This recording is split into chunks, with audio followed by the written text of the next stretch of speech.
ಪದ್ಮನಾಭ ಶಬ್ದದ ಅರ್ಥವನ್ನ ಈಗ ನೋಡೋಣ. ಅಜಸ್ಯನಾಭಾವಧ್ಯೇಕಮರ್ಪಿತಂ ಯಸ್ಮಿನ್ ವಿಶ್ವಾನಿ ಭುವನಾನಿ ತಸ್ತುಹು ಅಂತ ಋಗ್ವೇದದ 10ನೇ ಮಂಡಲದ 82ನೇ ಅನುವಾಕ ಇದ್ದಿರಬೇಕು. ಅದರ 6ನೇ ಸೂಕ್ತ ಅಂತೂ 10:82 ಅಲ್ಲಿ ಕಾಣಿಸುವಂತಹ ಒಂದು ಭಾಗ ಇದೆ. ಅಜಸ್ಯ ಹುಟ್ಟದೇ ಇರುವಂತಹ ಪರಮಾತ್ಮನ ನಾಭೌ ಒಕ್ಕಳಿನಲ್ಲಿ ಏಕಮರ್ಪಿತಂ ಏಕಂ ಅಧ್ಯರ್ಪಿತಂ ಏನೋ ಒಂದು ಇದೆ. ಅದೇನು? ಯಸ್ಮಿನ್ ವಿಶ್ವಾನಿ ಭುವನಾನಿ ತಸ್ತುಹು, ಯಾವುದರಲ್ಲಿ ಎಲ್ಲಾ ಭುವನಗಳು ಕೂಡ ಲೋಕಗಳು ಕೂಡ ಅವಲಂಬಿತವಾಗಿವೆ. ಆ ಕಮಲದಲ್ಲಿ ಇವೆಲ್ಲ ಇವೆ ಅಂತ ಅದನ್ನ ವರ್ಣನೆ ಮಾಡ್ತಾರೆ. ಈ ಏನು ವೇದವಾಕ್ಯ ಇದೆ, ಈ ವೇದವಾಕ್ಯದ ಅಭಿಪ್ರಾಯವನ್ನೇ ಬ್ರಹ್ಮಸೂತ್ರ ಭಾಷ್ಯದ 1ನೇ ಅಧ್ಯಾಯದ 1ನೇ ಪಾದದ 1ನೇ ಸೂತ್ರದಲ್ಲಿ ಅಜಸ್ಯ ನಾಭಾವಿತೀಯಸ್ಯ ನಾಭೇರಭೂತ್ ಶ್ರುತೇ ಪುಷ್ಕರಂ ಲೋಕಸಾರಂ ತಸ್ಮೈ ನಮೋದಸ್ತ ಸಮಸ್ತ ವಿಶ್ವ ವಿಭೂತಯೇ ವಿಷ್ಣವೇ ಲೋಕಕರ್ತ್ರೇ ಅಂತ ವರ್ಣನೆ ಮಾಡಿದ್ದಾರೆ. ಅಜಸ್ಯ ಈ ಸ್ಕಂದ ಪುರಾಣದ ಈ ಶ್ಲೋಕವೇ ಆ ವೇದವಾಕ್ಯವನ್ನ ಕೋಟ್ ಮಾಡ್ತಾ ಇದೆ.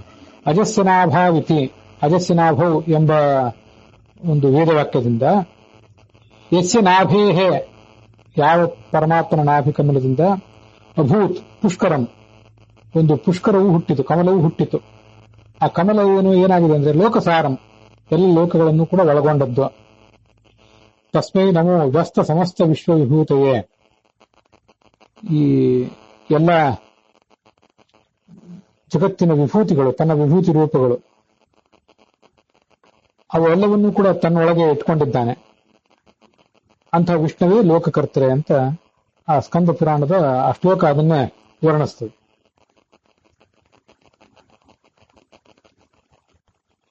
ವೇದದಲ್ಲಿ ನೇರವಾಗಿ ಪರಮಾತ್ಮನ ನಾಭಿಯಲ್ಲಿ ಕಮಲ ಇದೆ ಅಂತ ಬರಲಿಲ್ಲ, ಏನೋ ಒಂದಿದೆ ಅಂತ ಇಷ್ಟು ಮಾತ್ರ ಬಂದಿದೆ. ಆ ಏನೋ ಒಂದು ಅನ್ನೋದು ನಾವು ಪ್ರಸಿದ್ಧವಾದನ್ನು ಬಿಟ್ಟು ಬೇರೆ ಯಾವುದನ್ನು ಕೂಡ ತಗೊಳ್ಳಿಕ್ಕೆ ಬರೋದಿಲ್ಲ.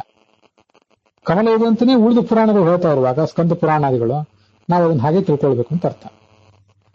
ಇದು ಆ ಪದ್ಮನಾಭ ಅನ್ನೋದಕ್ಕೆ ಒಂದು ವೇದವಾಕ್ಯ ಮತ್ತೊಂದು ಶ್ಲೋಕ, ಸ್ಕಂದ ಪುರಾಣದ ಶ್ಲೋಕ, ಇವೆರಡನ್ನು ಕೂಡ ನೋಡಿದ್ರೆ ನಮ್ಗೆ ಗೊತ್ತಾಗ್ತದೆ.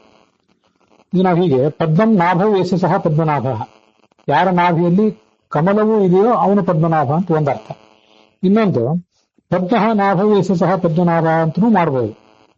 ಅದ್ಯಾಕೆ ಅಂದ್ರೆ ಪದ್ಮ ಅಂದ್ರೆ ಚತುರ್ಮುಖ ಬ್ರಹ್ಮ ಅಂತ ಅರ್ಥ. ಚತುರ್ಮುಖ ಬ್ರಹ್ಮ ಯಾರ ನಾಭಿಯಲ್ಲಿದ್ದಾನೋ ಅವನೇ ಪದ್ಮನಾಭ. ಚತುರ್ಮುಖ ಬ್ರಹ್ಮನನ್ನ ಪದ್ಮ ಅಂತ ಹೇಳ್ತಾರೆ. ಯಾಕೆ ಪದ್ಮ ಅಂತ ಹೇಳ್ತಾರೆ ಅಂದ್ರೆ ಈ ಪದ್ಮದಲ್ಲಿ ಕೂತ್ಕೊಂಡವನು ಪದ್ಮ. ಅದನ್ನ ಭಾಗವತ ತಾತ್ಪರ್ಯದಲ್ಲಿ ಆ 3ನೇ ಸ್ಕಂದದ 1ನೇ ಅಧ್ಯಾಯದ 26ನೇ ಶ್ಲೋಕದಲ್ಲಿ ಕೊಟೇಶನ್ ಸ್ವಲ್ಪ ಹೆಚ್ಚು ಕಡಿಮೆ ಇದ್ದಿರಬಹುದು. ಆದ್ರೆ ಪದ್ಮೋ ಬ್ರಹ್ಮ ಸಮುದ್ದಿಷ್ಟ ಪದ್ಮ ಶ್ರೀರಪಿ ಚೋಚ್ಯತೆ ಅಂತ ಕೊಟೇಶನ್ ಅಲ್ಲಿರೋದು ಹೌದು. ಹೀಗೆ ಪದ್ಮ ಅನ್ನೋ ಶಬ್ದ ಪುಲ್ಲಿಂಗವಾದಾಗ ಅದು ಚತುರ್ಮುಖ ಬ್ರಹ್ಮನನ್ನು ಹೇಳ್ತದೆ. ಪದ್ಮ ಅಂತ ಸ್ತ್ರೀಲಿಂಗ ಆದಾಗ ಅದು ಲಕ್ಷ್ಮೀದೇವಿಯನ್ನು ಹೇಳ್ತದೆ. ಇಲ್ಲಿ ಬಂದಿರುವಂಥದ್ದು ನಮಗೆ ಕೋಶಗಳ ಪ್ರಕಾರ ಗೊತ್ತಿರುವಂತೆ ವಾ ಪುಂಸಿ ಪದ್ಮಂ ನಳಿನಂ, ಈ ಪದ್ಮ ಅನ್ನೋ ಶಬ್ದ ಪುಲ್ಲಿಂಗದಲ್ಲಿ ವಿಕಲ್ಪವಾಗಿದೆ ಅಂತ. ಅಂದ್ರೆ ಪುಲ್ಲಿಂಗದಲ್ಲೂ ಇದೆ, ನಪುಂಸಕಲಿಂಗದಲ್ಲೂ ಇದೆ.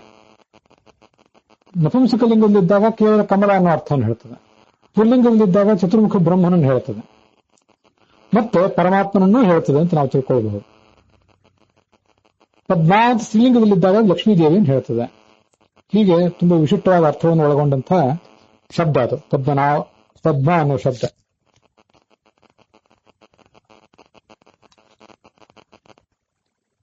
ಇಲ್ಲಿಗೆ ಪದ್ಮನಾಭ ಶಬ್ದದ ಅರ್ಥ ವಿವಚನ ಮುಕ್ತಾಯ ಕಂಡಿದೆ.